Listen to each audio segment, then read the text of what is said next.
আসসালামু আলাইকুম। অনেকেই যে মৌলিক যে বিষয়টা বা আমাদের যে প্রশ্নের প্যাটার্ন মানে কোন সিলেবাস সেটাও দিয়ে দিয়েছি।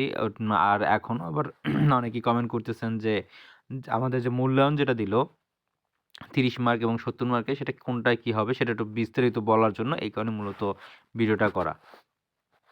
দেখো, সামষ্টিক মূল্যায়ন ৭০ মার্ক আর এমনি যে ৩০ মার্কের সেটা তোমরা অন্য ভিডিওতে পেয়েছো। তারপরেও পরে আবার বলে দিব যদি লাগে, যে দেখা গেল যে ১০ মার্ক ক্লাস টেস্ট, ক্লাস অ্যাক্টিভিটির জন্য ৫ মার্ক এরকম করে সেটা ভাগ করে দেওয়া। তো আমাদের যে বিষয়টা দেখো, লিখিত পরীক্ষার জন্য যা করতে হবে এটা একটু পড়ে শুনিয়েছি। বার্ষিক পাঠ পরিকল্পনা আলোকে প্রতি প্রান্তিকে নির্ধারিত অংশ থেকে প্রশ্ন তৈরি করতে হবে। সামষ্টিক মূল্যায়নের প্রশ্নপত্র পূরণের ক্ষেত্রে অবশ্যই জ্ঞানমূলক, অনুধাবনমূলক এবং প্রয়োগমূলক এবং উচ্চতর দক্ষতা যাচাইয়ে প্রশ্নের সমন্বয় থাকতে হবে। মানে একটু অল্প, তারপর আরেকটু বেশি, আরেকটু বিস্তারিত এরকম করে। প্রশ্নের পূরণের ক্ষেত্রে পাঠ্যপুস্তকের কাজ সমস্যা সরাসরি না দিয়ে বরং সেগুলো অনুসরণে নতুন প্রশ্ন তৈরির চেষ্টা করতে হবে। মানে তুমি সরাসরি না দিয়ে যে প্রশ্নগুলো থাকবে সেগুলিরে কিছু করে ঘুরায় দিয়ে যাতে ওরা কিছুটা বাচ্চারা যাতে শিখতে পারে।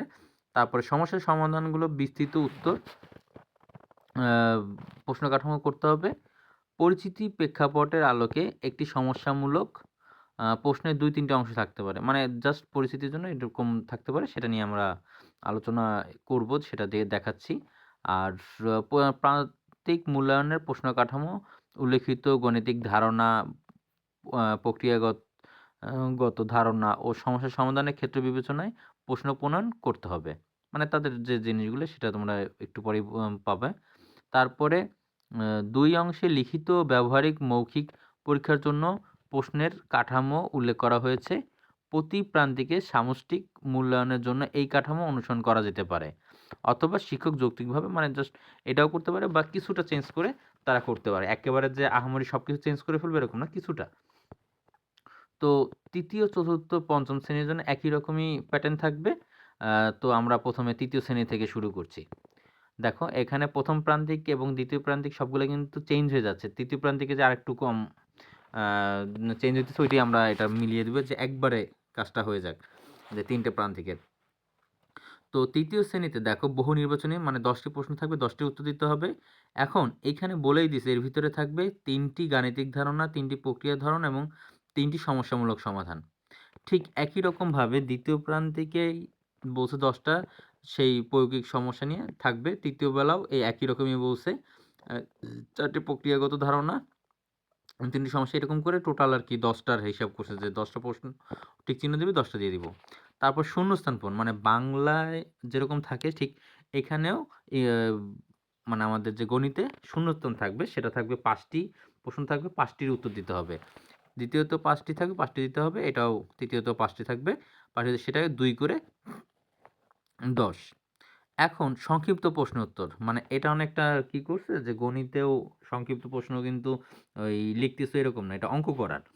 তো সেই অঙ্ক করা নিয়েই তো তোমার ১০টি প্রশ্ন থাকবে, ১০টি উত্তর দিতে হবে। এর মধ্যে ৩টি গাণিতিক ধারণা, ৩টি প্রক্রিয়াগত ধারণা, ৩টি সমস্যা অনুধাবন এরকম। তো দ্বিতীয়, তৃতীয়তে একই রকম, কোনো পরিবর্তন নেই। এখন সবচেয়ে মজার ব্যাপার যেটা আসতেছে, যেগুলোতে পরিবর্তন হইছে সেটা একটু দেখো। যে তোমার ১ম প্রান্তিকে যোগ করি, ২টি থাকবে, ২টি উত্তর দিতে হবে। যোগ করি থেকে। ঠিক ২য় প্রান্তিকে যাই কিন্তু সেটা যোগ করি না, সেখানে আছে গুণ করি। ২টি থাকবে, ২টি দিতে হবে। এবং ৩য় প্রান্তিকে যা যোগ, গুণ, বিয়োগ, গুণ, ভাগ সংক্রান্ত সমস্যা থাকবে, ২টি থাকবে, ১টি দিতে হবে। এখানে ২টি থাকবে, ২টি, এখানে ২টি প্রশ্ন থাকবে, ১টি উত্তর দিতে হবে। নাম্বার হলো ৬। এখানেও ৬, এখানেও ৬, মানে ৩, ৩, ৬, আর এইখানে একটা দিতে হবে, একটাই ৬। ঠিক আছে? এই গেল। এরপরে আমরা পরের যে ধাপে যেটা দেখো, যোগ সংক্রান্ত ২টির মধ্যে ১টি দিতে হবে, ৬। গুণ সংক্রান্ত ২টির মধ্যে ১টি দিতে হবে, ওইটাও ৬। এবং ভগ্নাংশ এই ৩য়তে যে কিন্তু আমরা ভগ্নাংশ শিখতেছি। ভগ্নাংশের যোগ ও বিয়োগ সংক্রান্ত সমস্যা ২টি থাকবে, ১টি দিতে হবে। তারপর ৬ আছে, ১ম টার্মে আমরা বিয়োগ করি দেখব, ২টি থাকবে, ২টি দিতে হবে। আর ২য় টার্মে ভাগ করি, ২টি থাকবে, ২টি দিতে হবে। এবং ৩য় টার্মে বাংলাদেশি মুদ্রা সংক্রান্ত সমস্যা, সেখান থেকে প্রশ্ন থাকবে, ২টি থাকবে, ২টিই দিতে হবে।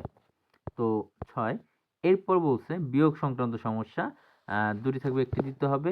দ্বিতীয় সাময়িকে ভাগ সংক্রান্ত থেকে থাকবে 2টি থেকে 1টি দিতে হবে, এবং তৃতীয়ত পরিমাপ সংক্রান্ত সমস্যা থাকবে, সেটা 2টা থেকে 1টা দিতে হবে।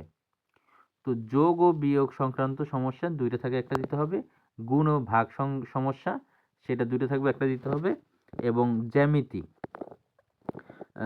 জ্যামিতি 3টি থাকবে, 2টির উত্তর দিতে হবে, এটা 5 করে। ঠিক আছে, এটা হলো তৃতীয় সাময়িকে। এখানে আমি আর একটু এটা শেষ করে নিই, তারপরে বলতেছি যে 9 নং এ আছে জ্যামিতি থাকবে, যে 10 মার্কের 3টা থাকবে, 2টি দিতে হবে, 5 করে। অর্থাৎ জ্যামিতির প্রতিও মনোযোগ দিতে হবে, এবং সেগুলোর ভিডিও আমাদের দেওয়া আছে, দিব, দেখে আসতে পারো বা কমেন্ট করো, আমি দিয়ে দিব।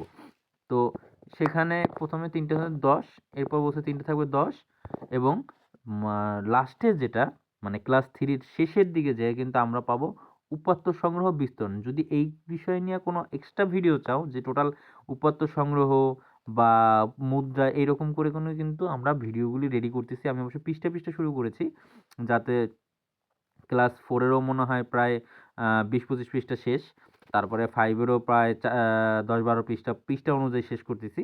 তো ওরকমভাবে বুঝতে হলে ভিডিওগুলো একটু কন্টিনিউ দেখতে হবে। তো এইভাবেই আমি উপাত্ত সংগ্রহ বিস্তরণ এটাও দেখিয়ে দিব। তাহলে আজ এই পর্যন্তই, আবার দেখাবো নতুন কোনো ভিডিওতে। তখন তো আল্লাহ হাফেজ, টাটা, বাই বাই। আর এরপরে ক্লাস 4-5 সেগুলো দিয়ে দিচ্ছি।